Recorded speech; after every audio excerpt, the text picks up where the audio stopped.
DRG Kids. कहाणी हट्टी मुलगा. हे आहे रामपूरचे गाव, जिथे राहतो 8 वर्षाचा बबलू. बबलू आपल्या आईबरोबर राहत असतो. त्याचे वडील परदेशात काम करतात आणि वर्षातून 1-2दा बबलू आणि त्याच्या आईला भेटायला येतात. बबलूची आई त्याची खूप काळजी घेते. दररोज त्याच्या आवडीचे जेवण बनवते आणि त्याच्या आवडीचे कपडे आणते. बबलू आता 3ऱ्या इयत्तेत आहे. तो सकाळी 11 वाजता शाळेत जाण्याची तयारी करत होता. आई, माझा नाश्ता करून झालाय. आता मी शाळेत चाललो. बबलूने त्याच्या ताटातले सगळे अन्न खाल्लेले नसते आणि हे आई बघते. हे काय बबलू, तू सगळं का नाही खाल्लंस? मला नाही खायचं. मी शाळेत बाहेर काहीतरी खाऊन घेईन. बाळा, शाळेच्या बाहेर जे मिळतं ते तुझ्या शरीरासाठी चांगलं नाहीये. मी खूप कष्टाने तुझ्यासाठी जेवण बनवते, म्हणजे तू शक्तिशाली होशील आणि मन लावून अभ्यास करू शकशील. चल, गपचूप खा आता. आई त्याला खायला मनवण्याचा प्रयत्न करते, पण बबलू ऐकत नाही. आई, मी शाळेत चाललोय. बाहेर काहीतरी खाऊन घेईन ना.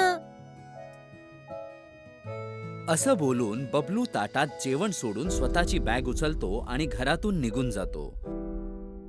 आई दरवाजाजवळ जाते आणि बबलूला जाताना बघून विचार करते की मी एवढ्या सकाळी उठून बबलूसाठी भाजी पोळी बनवते, म्हणजे त्याला पोषण मिळेल. त्याच्या आवडीचं जेवण बनवते. तरीही बबलू किती हट्टी आहे. कधीही पूर्ण जेवण जेवत नाही. बस शाळेच्या बाहेर जे वेफर बिस्किट्स मिळतात ते खाऊन घेतो. असं तर बबलू अशक्त होईल. ती चिंतेने स्वतःशी बोलते. बबलू शाळेत जातो. तिथे वर्ग चालू असतो. टीचर शिकवायला सुरुवात करते.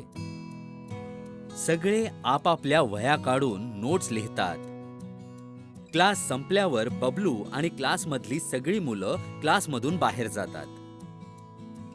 त्याच वेळी बबलूला आपला एक मित्र सोनू दिसतो.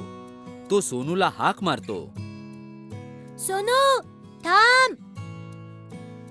सोनू बबलूचा आवाज ऐकून थांबतो. कसा आहे सोनू? 1 आठवड्यापासून दिसला नाहीस. कुठे होतास तू? सोनूचा चेहरा उदास असतो. तो उत्तर देतो की मी आजारी होतो बबलू. मला ताप आला होता आणि माझी काळजी घ्यायला कोणी नाहीये. का? तुझी आई तुझी काळजी नाही घेत का? मला आई नाहीये बबलू. मी 3 वर्षांचा होतो तेव्हा माझे आई बाबा मला आपल्या शेजारच्यांकडे सोडून निघून गेले. तेव्हापासून मी त्यांच्याकडेच राहतो. मला माझ्या आई वडिलांची खूप आठवण येते. पण असं का केलं तुझ्या आई वडिलांनी? काहीतरी कारण असेल ना यामागे. माझ्या आई वडिलांकडे माझा सांभाळ करायला पैसे नव्हते, म्हणून त्यांनी मला ओळखीच्या काकांकडे सोडून दिलं. आणि माहित नाही कुठे गेले. आजपर्यंत त्यांचा काहीच ठिकाणा मिळाला नाही. मग आता तुला जेवण कोण देतं? तुझी काळजी कोण घेतं? मी स्वतः खातो. ते काका ज्यांच्याकडे मी राहतो ना, ते पूर्ण दिवस कामासाठी बाहेर असतात. त्यामुळे त्यांनी मला जेवणाचे काही पदार्थ शिकवले आहेत. मी घरचे सगळे कामं करतो. मला माझ्या आईबाबांची खूप आठवण येते. जर ते माझ्या बरोबर असते तर. आता जेव्हा मी आजारी होतो ना, तेव्हा मला खूप अशक्तपणा होता. मी जेवण बनवू शकत नव्हतो, म्हणून मी काही फळं खायचो, नाहीतर काकडी किंवा गाजर यासारखी कच्ची भाजी खायचो. माझे काका कामासाठी बाहेर राहत होते ना, त्यामुळे त्यांना माझी काळजी घ्यायला वेळच मिळत नव्हता. ओ, ही तर खूपच वाईट गोष्ट आहे सोनू, की तुझ्या घरी तुझी काळजी घेण्यासाठी कोणीच नाही आहे. मला हे ऐकून खूप वाईट वाटतंय. हो बबलू, कधी कधी मी विचार करतो की निदान माझी आई तरी हवी होती. तिने माझा सांभाळा केला असता, मला जेवण दिलं असतं. मला माहीतच नाहीये की आईच्या जेवणाची काय मज्जा असते. तुला तर खूप मजा येत असेल ना बबलू, आईच्या हातचं जेवण जेवून? बबलू काही वेळासाठी विचारात पडतो. तो हा विचार करतो की कशा प्रकारे त्याची आई त्याच्यासाठी मेहनतीने जेवण बनवते आणि तो कधीच पूर्ण खात नाही आणि वेफर बिस्किट खातो. त्याला ह्या गोष्टीचं खूप दुःख वाटतं. काय विचार करतोयस बबलू? नाही नाही, काहीच नाही. चल आता मी घरी जातो. मला उशीर होतोय. असं बोलून बबलू आपल्या घराच्या दिशेने जाऊ लागतो आणि सोनू पण आपल्या घरी निघून जातो. रस्त्याने जाताना बबलू विचार करतो, मी नेहमीच हट्टीपणा करतो. माझ्या आईचं काहीच ऐकत नाही. तरीही माझी आई माझी किती काळजी घेते. कधीच मला ओरडत नाही. आणि एक सोनू आहे ज्याच्याकडे त्याची आई पण नाहीये. तो सगळं काम स्वतःच करतो. मी किती नशीबवान आहे की माझ्याकडे आई आहे. हा सगळा मनात विचार करून तो रडायला लागतो.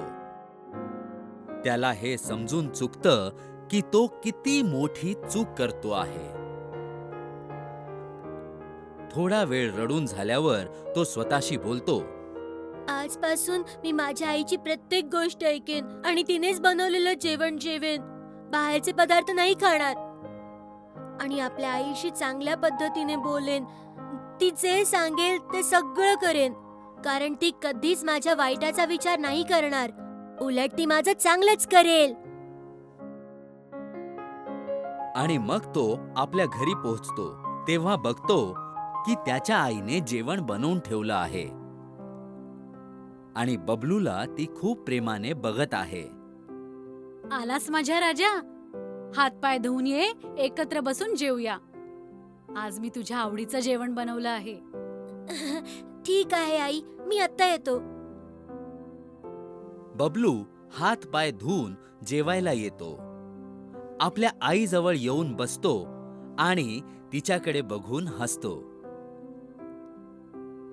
त्याला आईचा चेहरा बघून जाणवतं की आई त्याच्यावर किती प्रेम करते. काय झालं बबलू? आज एवढा का हसत आहेस? काही आनंदाची गोष्ट आहे का? हो आई, आनंदाची गोष्ट आहे की माझ्याजवळ आई आहे जी खूप चांगली आहे. मी तुझ्यावर खूप प्रेम करतो आई. असं बोलून बबलू आपल्या आईला घट्ट मिठी मारतो. हो बाळा, मी तर नेहमीच तुझ्या बरोबर आहे आणि नेहमीच बरोबर असेन. आणि दोघे आनंदात जेवू लागतात. काय गोष्ट आहे बबलू? आज तू सगळे पदार्थ संपवलेस. हो आई, आजपासून मी तुझ्या हातचंच बनवलेलं जेवण जेवेन. बाहेरचं अजिबात नाही खाणार. आई खूप खुश होते आणि हसते. जेव्हा दुसऱ्या दिवशी बबलू शाळेत जातो तेव्हा त्याचा मित्र सोनू बबलूला भेटतो आणि त्याला सांगतो कशी त्याची गोष्ट ऐकल्यानंतर त्याला त्याच्या आईची किंमत कळली. बबलू आता बऱ्याच वेळा सोनूला आपल्या घरी घेऊन जातो आणि त्याला आपला भाऊ मानतो. तो आपल्या सगळ्या गोष्टी सोनूला सांगतो आणि सोनूही सगळ्या गोष्टी त्याला सांगतो. आता बबलूच्या मित्र सोनूलाही एक आई मिळते.